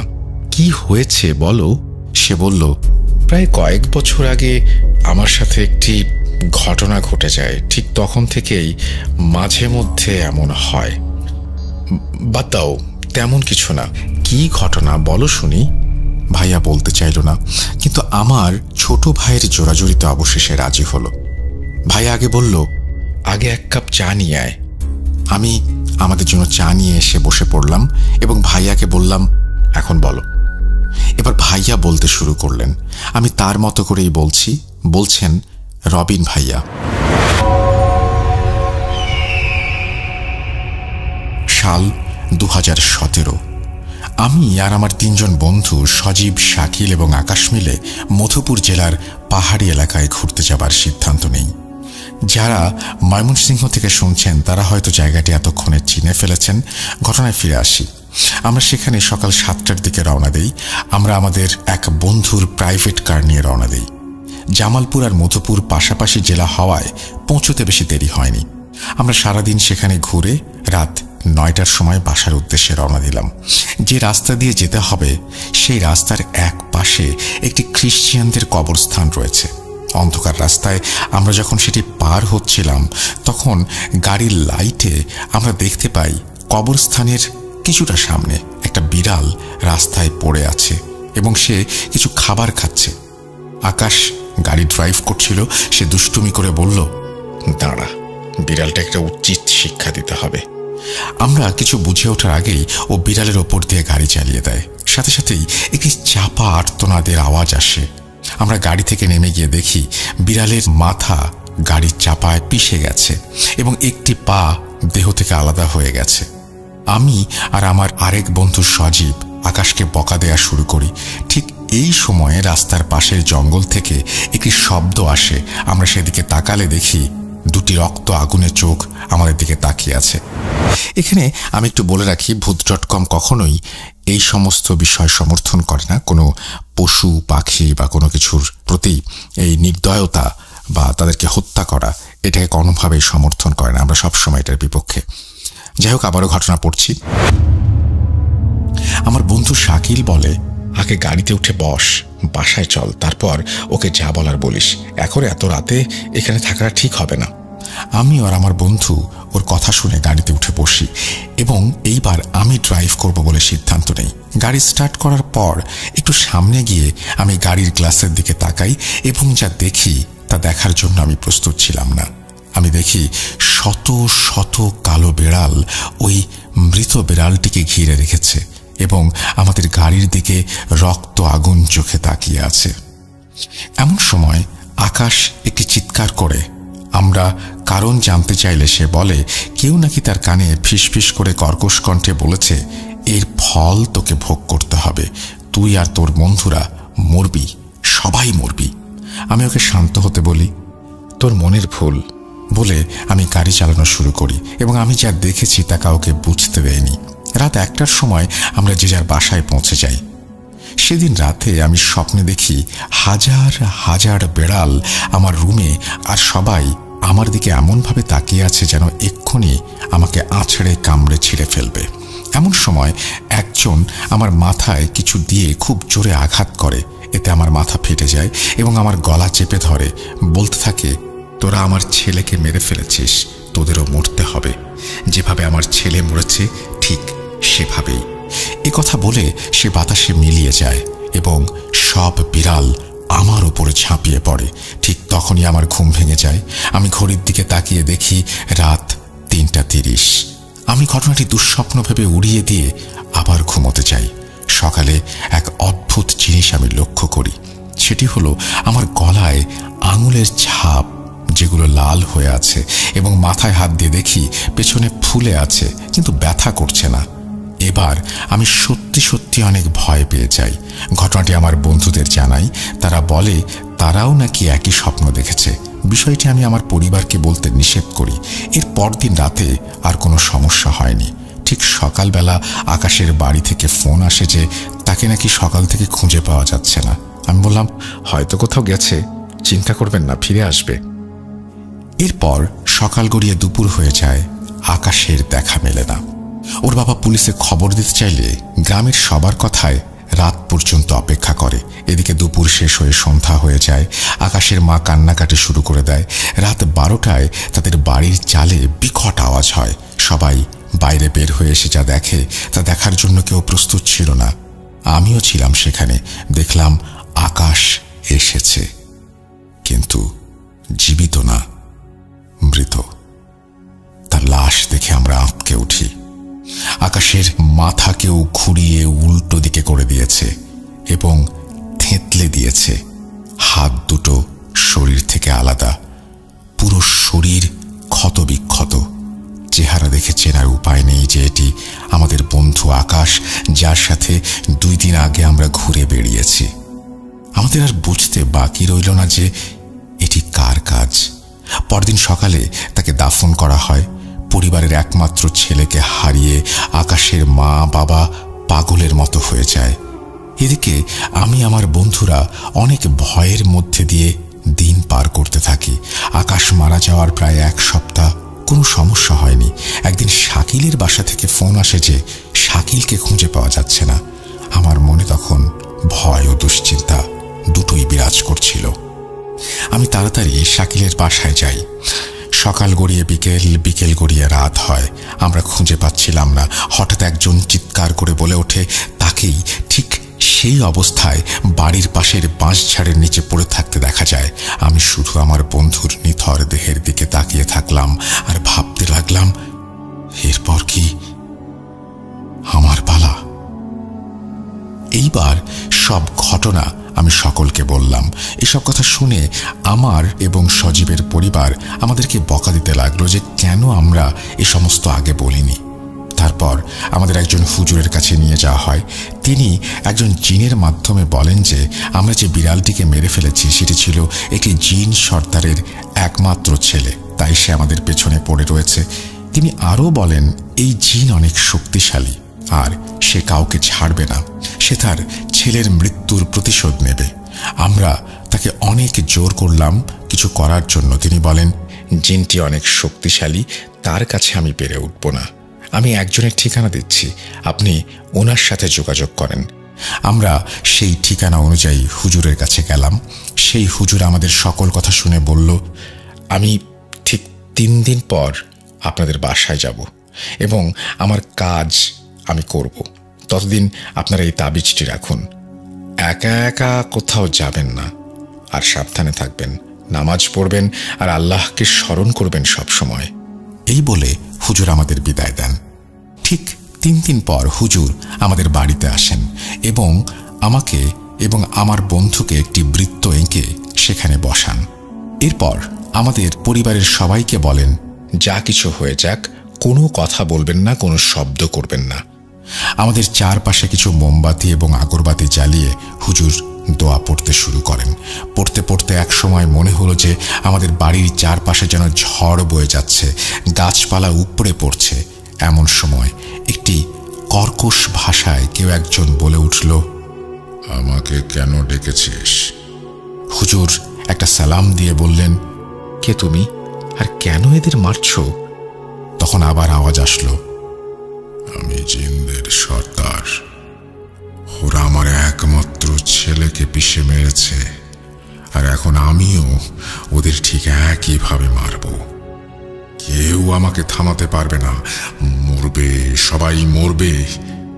এই বলে জিনটি বিশ্রীভাবে হাসতে শুরু করলো। এই হাসি এত কর্কশ যে আমাদের মনে হচ্ছিল আমাদের কান ফেটে যাবে। পুরো বাড়ি সেই হাসির শব্দে যেন কেঁপে উঠছিল। হুজুর তাকে বলল, কি নিলে তুই শান্ত হবি, এই মৃত্যুর খেলা শেষ করবি? সে বলল, আমি শুধু ওদের জীবন চাই, মৃত্যুর বদলে মৃত্যু। এই বলে সে সজীবের গলা ধরে উপরে উঠাতে লাগলো। আমরা শুধু দেখতে লাগলাম যে কিছু অদৃশ্য একটা সজীবকে শূন্যে তুলে সজোরে মাটিতে ছুঁড়ে ফেলে দিল। আবার তাকে শূন্যে তুলে তার হাত দুটো দুপাশ থেকে টেনে নিয়ে ছিঁড়ে আলাদা করে দেয়। সজীবের আর্তনাদে পুরো বাড়ি যেন কেঁপে ওঠে। হুজুর দোয়া পড়া চালালেও তাতে কিছু হয় না। হঠাৎ কোত্থেকে যেন একটা পাথর এসে সজীবের মুখের ওপর পড়ে আর সাথে সাথেই সজীব নিস্তেজ হয়ে যায়। বাড়ির উঠোনে পড়ে থাকে সজীবের নিথর দেহ। এবার সেই দৃশ্য দেখে আমাকে উপরে তুলে সজোরে মাটিতে ছুঁড়ে ফেলে। আমার মাথায় মেরুদণ্ডে প্রচণ্ড ব্যথা পাই। মনে হচ্ছে যেন আমার সারা শরীরের হাড় ভেঙে টুকরো টুকরো হয়ে গেছে। হুজুর এখন দোয়া পড়ার পরিমাণ আরও বাড়িয়ে দেন এবং অবশেষে তাকে একটি বোতলে বন্দি করে ফেলতে সমর্থ হন এবং আমি অজ্ঞান হয়ে যাই। আমার জ্ঞান ফিরলে আমি দেখি আমার পাশে হুজুর এবং আমার মা বাবা এবং গ্রামের অনেকে বসে আছেন। আমি হুজুরকে বললাম, ওই জিনের কি হলো? হুজুর বললেন, ওকে বোতলবন্দি করে আমার কাছে রেখে দিয়েছি, এখন আর কোনো বিপদ নেই। আমি তখন আমার বন্ধুদের কথা স্মরণ করে কেঁদে উঠি। যদি সেদিন ঘুরতে না যেতাম তাহলে আজকে ওরা বেঁচে থাকত। এখন আমি মাঝে মাঝে আমার বন্ধুদের স্বপ্ন দেখি। তারা আমাকে বলে, আমাদের এখানে ভালো লাগে না রবিন, তুইও চলে আয় আমাদের কাছে। আমার মাথায় আঘাত পাওয়ার পর থেকে এখনো মাঝে মধ্যে ব্যথা করে। এই বলে ভাইয়া তার ঘটনা শেষ করেন। ঘটনা পছন্দ হলে পড়ে শোনানোর অনুরোধ রইল। গুছিয়ে লিখতে না পারার জন্য আবারও ক্ষমা চাচ্ছি। ভূত.com সারা জীবন থাকুক। আল্লাহ রাসেল ভাইকে নেক হায়াত দান করুন। আল্লাহ হাফেজ। আল্লাহ হাফেজ। আমি আশা করব যে আপনারা ঘটনাটি উপভোগ করেছেন এবং এই যে ঈদের সময় ফিরতি পথে বাসায় আসতে আসতে এই ঘটনাটি আপনাদের মনে কিছুটা হলেও হয়তো দাগ কেটেছে। যাই হোক, আমি অনেক দিন ধরেই ভূত.com, তার আগে ভূত FM করেছি। কয়েকটা এরকম ঘটনা পেয়েছি, আমার মনে পড়ে না, যেখানে হুজুর জিন ছাড়াতে আসছেন এবং একটি মানুষের মৃত্যু ঘটে। ঘটনাটি অন্যরকম, আপনাদের ভালো লেগেছে আশা করব। যদি ভালো লাগে অবশ্যই আমাকে জানাবেন। আমরা চলে যাব আমাদের পরবর্তী ঘটনায়।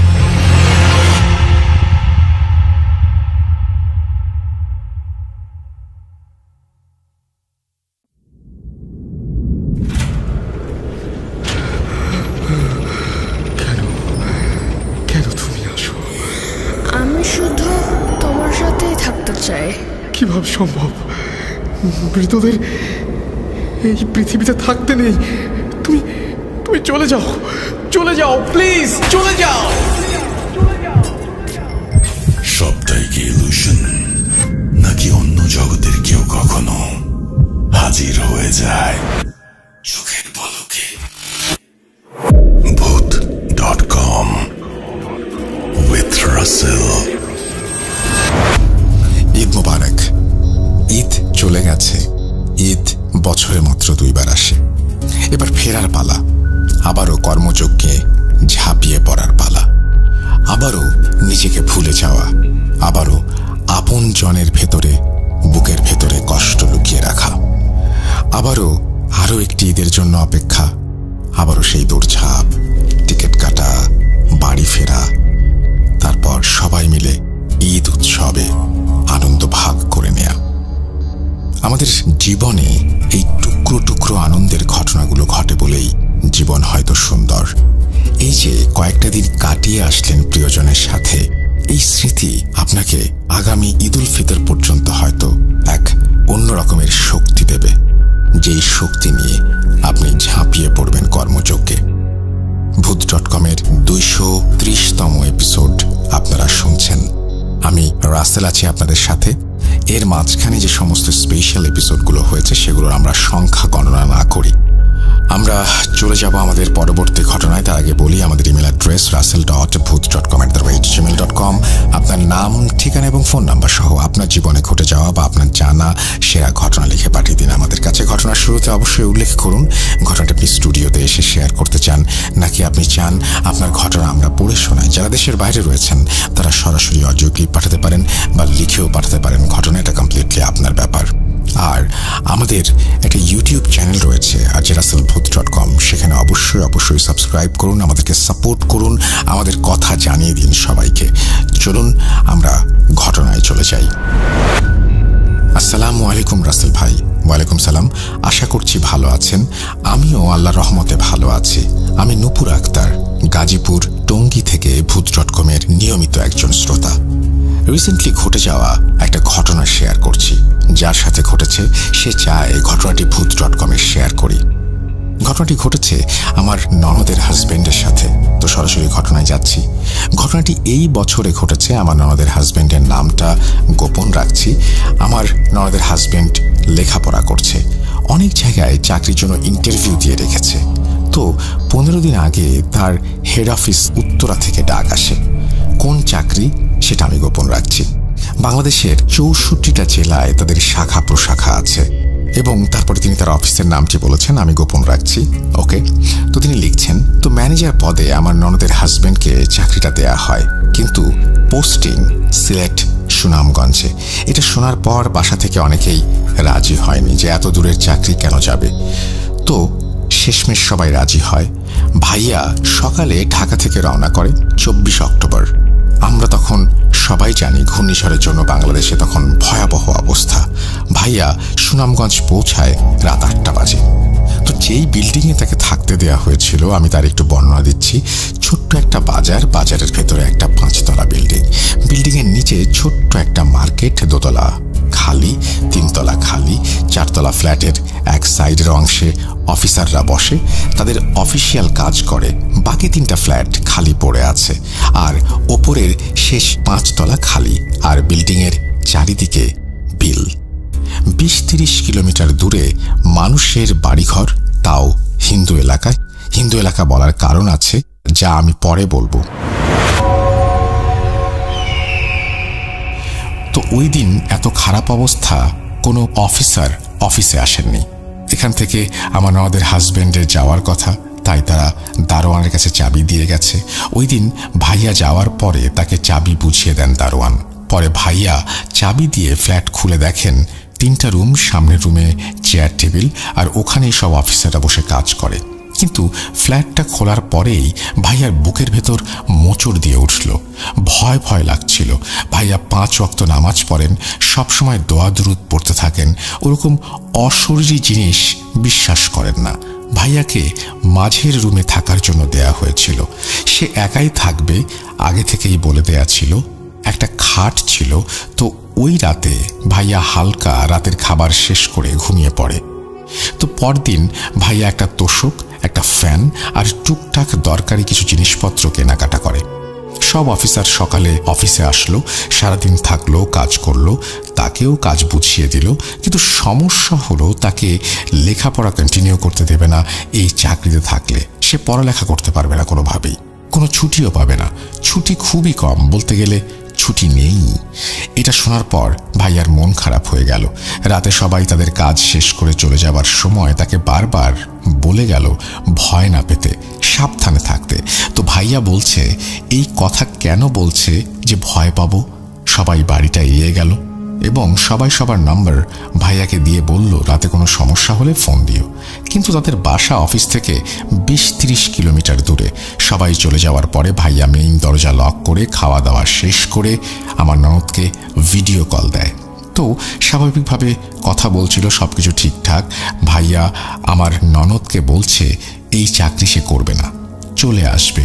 এই কথাগুলো বলার সাথে সাথে ঘরের প্রত্যেকটা লাইট ফেটে যাওয়ার আগে যেমন দপদপ করে জ্বলে ওই রকম জ্বলছে আর নিভছে। তো এপাশ থেকে আমার ননদ দেখছে, কথা বলতে বলতেই 2টো লাইট তার চোখের সামনে খসে পড়ে ভেঙে গেল। সবকিছু স্বাভাবিক ভেবেই রাতের খাওয়া শেষ করে আমার ননদের হাজব্যান্ড ঘুমিয়ে পড়ে আর মনে মনে ভাবে সবাইকে বলে চলে যাবে এখান থেকে। তাছাড়া ফ্ল্যাটে ঢুকলে তার মনটা খারাপ হয়ে যায়, একা একা লাগে। ভাইয়ার লাইফে সবকিছু ঠিক, তবুও কেন যেন তার মনে হচ্ছিল যে গলায় ফাঁস দিয়ে মরে যায়। তো অনেক রাতে ভাইয়ার ঘুম ভাঙে কারো গোঙানির আওয়াজে। পাশের রুম থেকে আসছে শব্দটা। খাট থেকে নেমেই ভাইয়া পাশের রুমের দরজার কাছে গিয়ে যা দেখলো তা দেখার জন্য সে মোটেও প্রস্তুত ছিল না। সে দেখলো ওই রুমের ফ্যানের সাথে গলায় ফাঁস দেয়া একটা লাশ, সাদা কাপড় পরা, বিভৎস পচা গলা তার চেহারা, ঘাড়টা কাত হয়ে এমনভাবে আছে এবং এমনভাবে শব্দ করছে আর অপলকভাবে তাকিয়ে আছে। ভাইয়া সেখান থেকে এক পাও নড়তে পারছিল না। ভাইয়ার সাথে সাথে শরীরটাকে বন্ধ করে নিল। তার একটা তাবিজ ছিল। ওই সময় ভাইয়া টের পেল তাবিজটা খুলে পড়ে গেছে। ভাইয়া অনেক দোয়া দুরুদ পড়তে লাগলো। এক সময় জিনিসটা টেবিল থেকে নেমে ভাইয়ার দিকে এগিয়ে আসবে, তখনই ভাইয়া দোয়া পড়তে পড়তে ওখানেই অজ্ঞান হয়ে পড়ে যায়। জ্ঞান ফেরে ফজরের আজানের পরে। তখনও বাইরে অন্ধকার।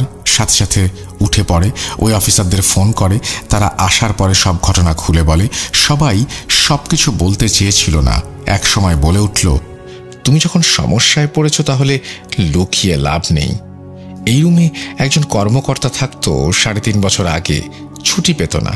তার বউয়ের সাথে কথা কাটাকাটি করতে করতে এক পর্যায়ে ঝগড়া হয়। তারপর সে গলায় ফাঁস দিয়ে আত্মহত্যা করে। এরপর থেকে যারাই এখানে থাকতে এসেছে এক রাতও থাকতে পারেনি। এইভাবে সবাইকে সে ভয় দেখায়। তুমি যেহেতু এক রাত ছিলে, ভয় পাও নাই, আমরা ভেবেছি সবকিছু স্বাভাবিক আছে, তার জন্য তোমাকে কিছু বলিনি। আর আমি আগেই বলেছি ওখানে সব হিন্দু সম্প্রদায়ের, তাই কেউ ছেলেটার মৃত্যুর পরে কোনো একটা ভাবে হয়তো এড়িয়েই গেছে রিচুয়ালগুলো, যার কারণে ছেলেটার মৃত্যুর পর এমন সমস্যার সম্মুখীন হতে হয়েছে। তখনই ভাইয়া ওখান থেকে পরীক্ষার কথা বলে এবং যা যা কেনাকাটা করেছে সবকিছু ফেলে শুধু বেডরুমে নিজের ফ্যান যেটা লাগিয়েছিল ওটা খুলে নিয়ে চলে আসে। বাসায় আসার পরে তার আম্মা ফ্যানটা বের করে যখন মুছতে যাবেন তখন সেই ফ্যানের সাথে কিছু রক্তের মতো দাগ পেয়েছিলেন, আঙুলের ছাপ পেয়েছিলেন। ভাইয়া ছবি তুলতে চেয়েছিল, তার আম্মু ছবি তুলতে দেননি। পরে আমার ভাইয়া আর যাননি। এই ছিল আমার ঘটনা। ভালো লাগলে পড়ে শোনাবেন। গুছিয়ে লিখতে পারিনি, লেখায় ভুল ত্রুটি হলে ক্ষমা সুন্দর দৃষ্টিতে দেখবেন। আমার সাথে ঘটে যাওয়া আরও অনেক ঘটনা আছে, আপনাদের ভালো লাগলে আমি ঘটনাগুলো পাঠিয়ে দেব। আসসালামু আলাইকুম। এই বলে তিনি তার ঘটনা শেষ করেছেন। থ্যাংক ইউ সো মাচ আপনার ঘটনার জন্য। আশা করছি আপনার যে ঘটনা সে ঘটনা আমাদের লিসেনারদেরও ভালো লেগেছে। যদি ভালো লাগে তাহলে তো ভালোই। আমাদের ইমেল অ্যাড্রেস হচ্ছে russell.booth.com@gmail.com। আপনারা ঘটনা পাঠান। আমাদের ইউটিউব চ্যানেল rjrussellbooth.com, সেখানেও আপনারা আমাদের সাথে কানেক্টেড থাকুন। সাবস্ক্রাইব করুন, লাইক দিন, অবশ্যই থামস আপ দিতে ভুলবেন না। যাই হোক, আমরা চলে যাব আমাদের পরবর্তী ঘটনায়। আর আশা করব প্রথম থেকে শেষ পর্যন্ত আমাদের সঙ্গেই থাকবেন।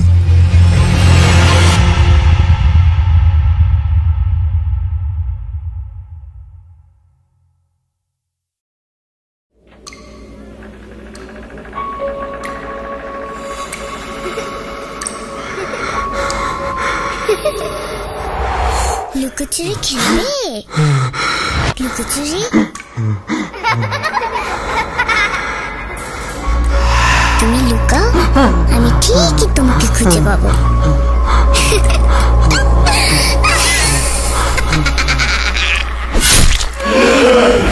Booth.com with Russell. Welcome back and Eid মুবারক। আপনাদের সবাইকে স্বাগত জানাচ্ছি আমি রাসেল। আশা করছি সবাই ভালো আছেন, ভালোর দলে আছেন। এবার অডিও ক্লিপ শোনার পালা। অনেক লম্বা সময় ধরে আপনাদের ইমেল শোনালাম এবং আপনাদের চারপাশে যে সমস্ত মানুষ রয়েছে আমাদের তো অডিও ক্লিপ লাগবেই, তাদেরকে প্লিজ বলুন অডিও ক্লিপগুলো পাঠিয়ে দিতে অডিও ক্লিপের আকারে, তাহলে আমাদের এই শোটাকে আরও বেশি সমৃদ্ধ করতে পারবো। চলে যাই আমাদের আজকের প্রথম অডিও ক্লিপে। হ্যালো রাসেল ভাই, আমি সম্পদ পাল, আমার বাড়ি ঠাকুরগাঁয়ে। তো আমি অনেক দিন আগেই ইন্ডিয়াতে শিফট করি, এখন আমি শিলিগুড়িতে থাকি। তো ঘটনাটি আমার সাথেই ঘটে। যাই হোক, বেশি কিছু কথা না বাড়িয়ে আমি আমার ঘটনায় চলে যাই। তো ঘটনাটা ঘটে আমার কলেজ লাইফকে কেন্দ্র করে একটা হোস্টেলকে নিয়ে। তো 2013 সালে একটু বলে রাখি, হস্টেলের একটু বিবরণটা দিয়ে রাখি, তাহলে লিসেনারদের শুনতে সুবিধা হবে, ঘটনাটা বুঝতে সুবিধা হবে। আমাদের হস্টেলটা এরকম যে হোস্টেলটা 13 থেকে 14টা রুম, রেল বরাবর। প্রত্যেকটা রুমের সামনে বারান্দা, আর পুরো এদিক থেকে লম্বা বরাবর গ্রিল দেওয়া, আর সামনে বারান্দার গ্রিলটা পার করে সামনের দিকে একটু ফাঁকা, তারপরে কনের দিকে ওয়াশরুম। তো আমাকে ওয়াশরুমে যেতে গেলে দরজা খুলতে লাগবে, বারান্দার গ্রিল খুলতে লাগবে, তারপরে পায়ে হেঁটে কিছু দূর যাওয়ার পরে আমি ওয়াশরুমে যেতে হবে। কারণ ওয়াশরুমে বর্ণনাটা দেওয়ার কারণ হচ্ছে সেটা লিসেনাররা একটু পরেই বুঝতে পারবে। তো যাই হোক, তো 2013 সাল আমি সবই মাধ্যমিক পাশ করলাম। মাধ্যমিক থেকে আমি কলেজে এডমিশন নেওয়ার জন্য রংপুরে যাই। Rangpur police line school and কলেজে আমি ইন্টার ফার্স্ট ইয়ারে ভর্তি হই।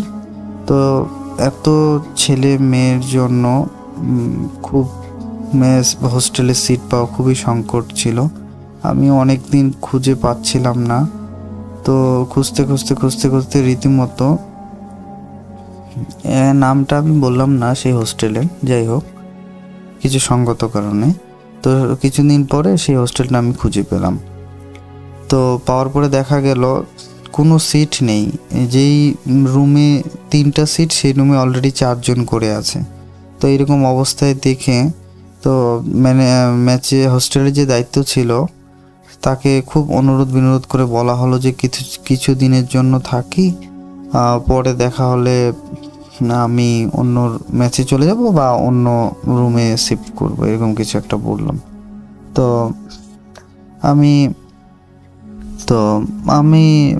আমাকে এমন একটা রুমে দেওয়া হলো যেটাতে 3 জন ছিল, তো আমি নিয়ে 4 জন হলো।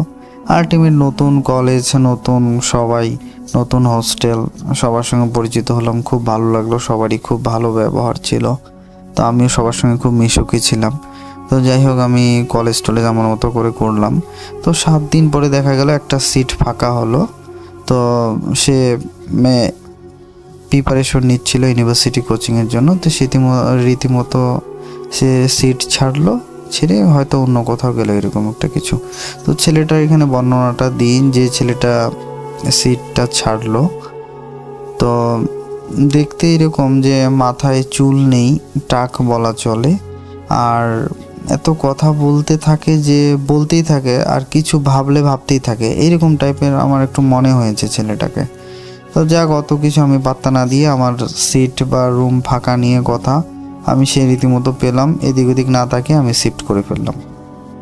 তো ঘটনাটা ঘটে 5 দিনের পর থেকে আমি সবে সায়েন্সে ভর্তি হলাম। এত প্র্যাকটিক্যালের প্রেশার, এত টিউশনের প্রেশার ছিল যে বডি আমরা নিতে পারতেছিলাম, প্রচণ্ড চাপ। রাত 12টা 1টা অবধি পড়াশোনা করতাম, তবুও শেষ করতে পারতাম না, এরকম একটা ব্যাপার ছিল। তো 7 দিনের পর থেকে আমার সাথে ঘটনা ঘটা শুরু করে।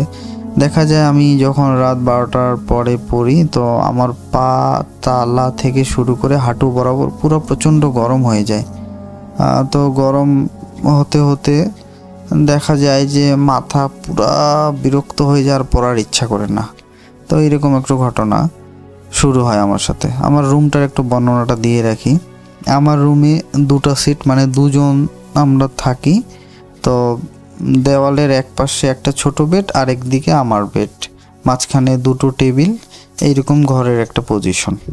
আর ঘরের সাথে বারান্দার দিকে একটা উইন্ডো, জানালা, আর সামনে গ্রিল, এইটুকুই ঘরের বিবরণ দিলাম।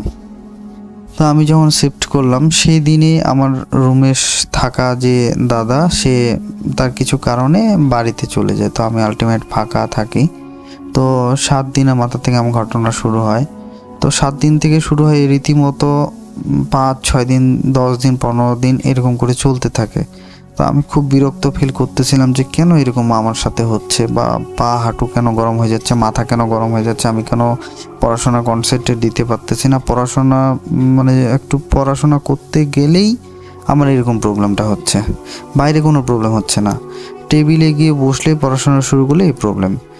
তো আমি ভাবছি হয়তো প্রচণ্ড প্রেশার বা এইরকম কারণে শরীরে হেজিটেশনের জন্য এরকম কিছু একটা প্রবলেম হচ্ছে। তো আমি সেটা পাত্তা দিচ্ছিলাম না। কিন্তু রাসেল ভাই ঘটনা শুরু হয় 1 মাসের পর থেকে। একদিন 12:30টার দিকে আমি ওয়াশরুমে বের হই। ওয়াশরুম গিয়ে আমি কমপ্লিট করে জানলার দিকে হাত মুখ ধুচ্ছিলাম। তো দেখা যাচ্ছে জানলা না, ওয়াশরুমের যে কাঁচ আছে সেই কাঁচে আমার মুখ দেখতেছিলাম আর জল দিয়ে ধুচ্ছিলাম। তো সেই ওয়াশরুমের যে কাঁচ, মানে আয়না, সেই আয়নার যখনই আমি তাকাই পিছনে দেখি যে কালো অবয়ব শ্যাডোর মতো কেউ একটা দাঁড়িয়ে আছে। তো আমি সাথে সাথে তাকাই, পিছনে ফিরে দেখি না, কিছু নেই। তো আমি যাই হোক রীতিমতো আসার সাথে সাথে যখনই আমি বারান্দার গ্রিল ঢুকবো তখনই দেখা গেল পুরা চারপাশে গাছগাছালি ছিল। তো এত প্রচণ্ড হাওয়া ঝড় শুরু হয়ে গেল, মানে আমি কি বলবো। যাই হোক আমি অতটা প্রথম পাত্তা দিইনি কোনো কিছু কারণে, আমি সোজা ঘরে চলে যাই। তো আমি রীতিমতো একটু পড়াশোনা আর করিনি, তো শুয়ে পড়ি। তো তো এরকম করে মোটামুটি 2-4 দিন চলে। আবার আরেক দিনের ঘটনা, আবার আমি মোটামুটি 12:50 কি 1টার কাছাকাছি এরকম সময় আমি বের হয়েছি ওয়াশরুমেই। তো ওয়াশরুমে যাওয়ার পরে ওয়াশরুম কমপ্লিট করে আমি ব্যাক করলাম। ব্যাক করে দেখা গেল যখনই আমি গ্রিল খুলে ঘরে ঢুকবো তখনই দেখা যাচ্ছে কেউ কালো একটা অবয়বের মতো আমার জানলার পাশে দাঁড়িয়ে আছে, আমার জানলা দিয়ে উকি মারে কেউ দেখতেছে এরকম মনে হলো। তো আমি তাড়াতাড়ি এসে দেখতেছি যে কে ওখানে বা কিছু আছে কিনা, দেখলাম যে না, কেউ নেই। যাই হোক, তারপরে আমার পরের দিন হয়তো এক্সাম ছিল, আমি আবার পড়লাম, জানলা খোলাই ছিল। তো পড়া শুরু করে দেখতেছি আবার জানলার দিকে আমার চোখটা যায়, দেখলাম কেউ একটা কালো অবয়বের মতো দাঁড়িয়ে আছে আমার পড়া শুনতেছে। তো আমি ভাবলাম হয়তো পাশের, আমরা সবাই সায়েন্সের স্টুডেন্ট ছিলাম, বন্ধু বান্ধব এত ঘনিষ্ঠ হয়ে গেছিলাম, হয়তো কেউ দুষ্টুমি করতেছে বা কিছু এরকম ভয় দেখাচ্ছে। তো তৃতীয়বার যখন তাকাই সেরকমই মনে হলো আমার। তো আমি সে দরজাটা খুলি, দরজাটা খোলার পরে দেখা যায় যে না, কেউ নেই। কিন্তু তারপরে যা ঘটনা শুরু হয় রাসেল ভাই, আমি সেটার জন্য মোটেও প্রস্তুত ছিলাম না। আমি যখনই পিছন ঘুরে আমার দরজা খুলে ঘরে যাব তখনই আমাকে পিছন থেকে কেউ টেনে ধরেছে, এমন শক্ত করে টেনে ধরেছে আমার শার্ট, মানে আমি কোনো মতো এগোতে পারতেছি, পিছোতে পারছি, কোনো কিছু করতে পারতেছি না। আমি সত্যি কথা বলতে তখন আমি কোনো কিছু জানতাম না, যে শরীর বন্ধ করা মন্ত্র এটা সেটা বা অনেক কিছু আমি কোনো কিছু জানতাম না।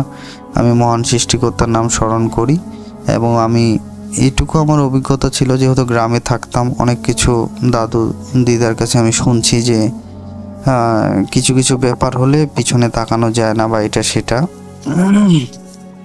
তো আমি তখন আমার উপস্থিত বুদ্ধি দিয়ে আমি বললাম যে তুমি যে হও না কেন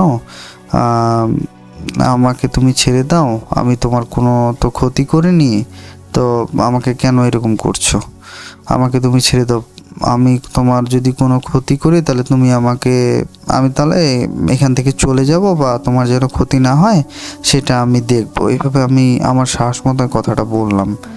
তো রাসেল ভাই বিশ্বকর্মা তার 30 সেকেন্ডের মধ্যে আমাকে ছেড়ে দেওয়া হলো। আমি রীতিমতো তাড়াতাড়ি করে ঘরে ঢুকে আমি দরজা আটকিয়ে দিয়ে আমি আর কিচ্ছু করি না, তখন শুয়ে পড়ি। তো সেদিন বলে রাখা ভালো, আমার যে রুমমেট ছিল সে ছিল না, আমার রুমমেটটা এমনই ছিল যে কিছুদিন পরে সে বাড়িতে যেত, এরকম একটা ব্যাপার ছিল। তো ঘটনাগুলো তখনই ঘটতো যখন আমার রুমমেট আমার ঘরে থাকতো না, তো যখন থাকতো তখন সেরকম ঘটনা ঘটতো না। তো রীতিমতো ঘটনাটা ঘটে। আমি পরের দিন, যেহেতু ওই দিন রাত হয়ে গেছে অনেক, আমি আর বাড়িতে বাবা মাকে জানাইনি বিষয়টা। তো আমি পরে বাবা মাকে পরের দিন সকালে কল দিই, এরকম ব্যাপার। তো বলছি ঠিক আছে, তুমি কোনো ভয় পেও না, কিছুদিন পরে তো তোমার কলেজ ছুটি হবে, বাড়িতে আসো, তখন দেখি যে কিছু করা যায় কিনা। তো তারপরে আমি কিছুদিন এইভাবে চলে, খুব কষ্ট করে আমার দিন কাটতেছিল, পড়াশোনা কনসেন্ট্রেট দিতে পারতেছিলাম না, রীতিমতো পা গরম, এটা সেটা ভয়ে আমি কাটাতাম। তো পরের দিন আমার প্রচণ্ড জ্বর চলে আসে ওই ঘটনার পরে।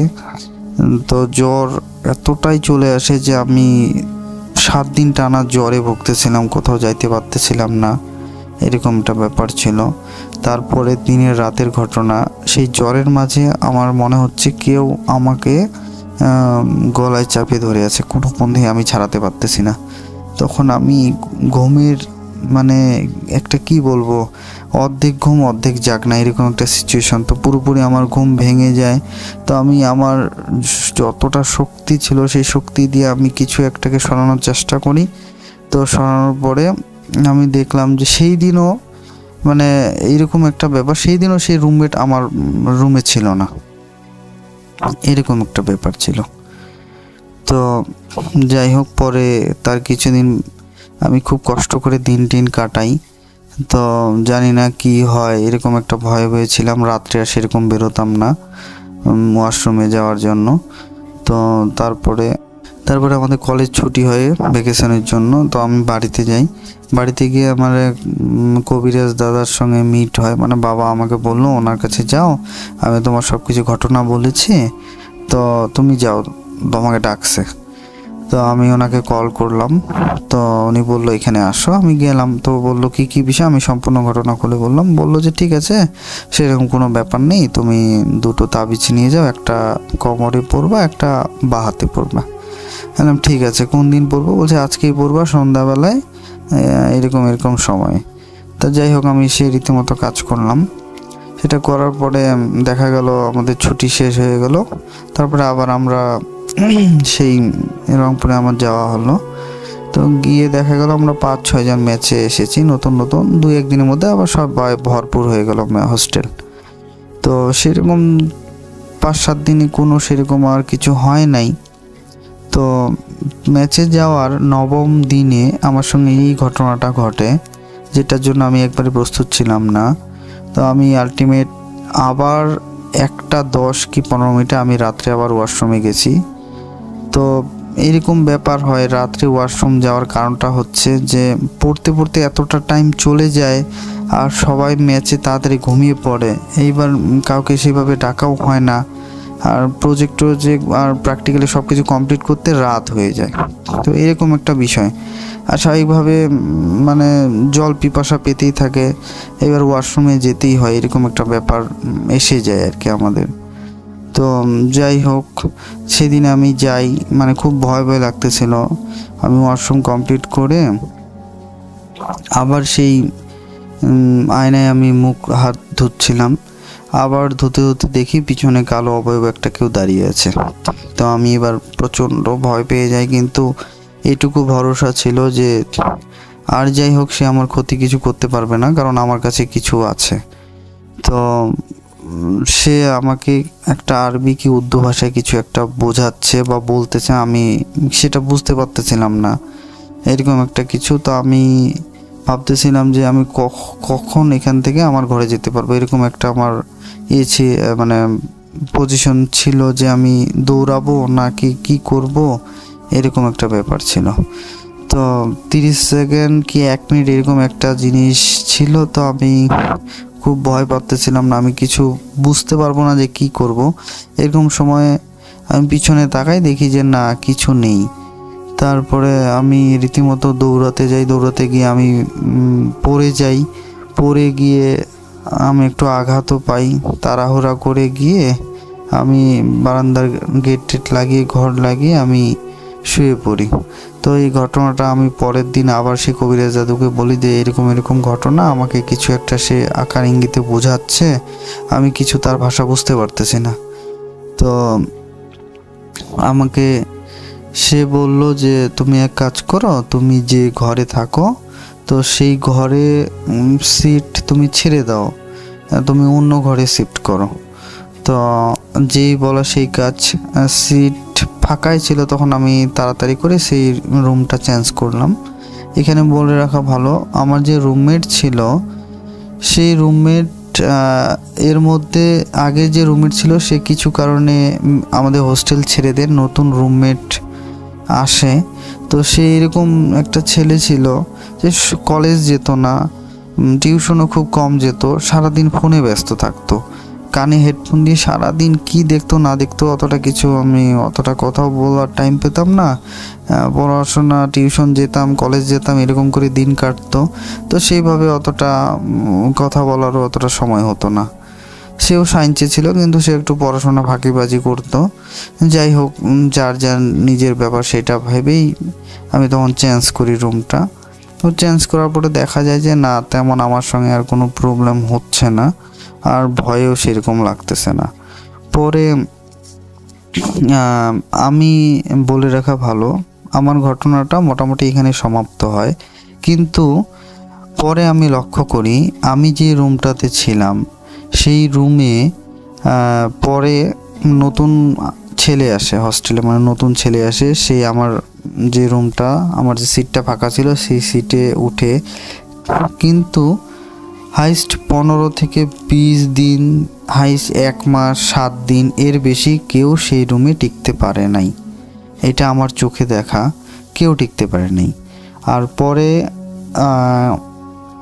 দেখা যায় সেই যে ছেলেটা যে সায়েন্সের ছিল, সে ফোনে যে সবসময় হেডফোনে কথা বলতো, বই টই কিছু একটা দেখতো এরকম, পরে দেখা গেল সেই ছেলেটা রীতিমতো আস্তে আস্তে আস্তে আস্তে অ্যাবনর্মাল হয়ে যেত, ঘর থেকে বেরোতো না, দরজা বন্ধ করে থাকতো, কি করতো না করতো আমরা সবাই ডাকাডাকি করতাম, মানে একটা ইয়ার্কির ছলে বলতাম যে কি হয়েছে, তবুও সে গেট খুলতো না, এরকম একটা বিষয় থাকতো।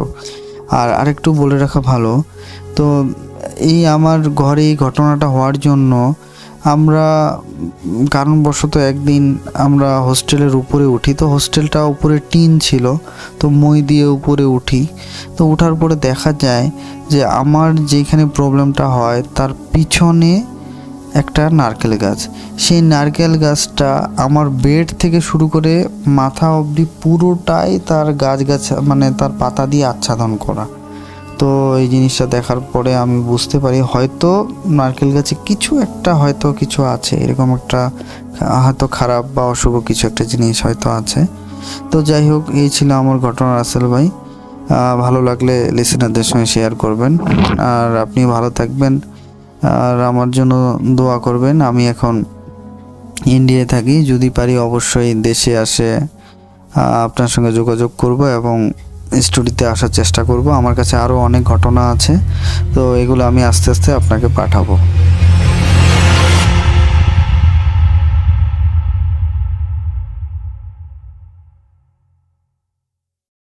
Welcome back. আপনাদের সবাইকে অনেক অনেক ধন্যবাদ এতক্ষণ পর্যন্ত আমাদের সাথে থাকার জন্য।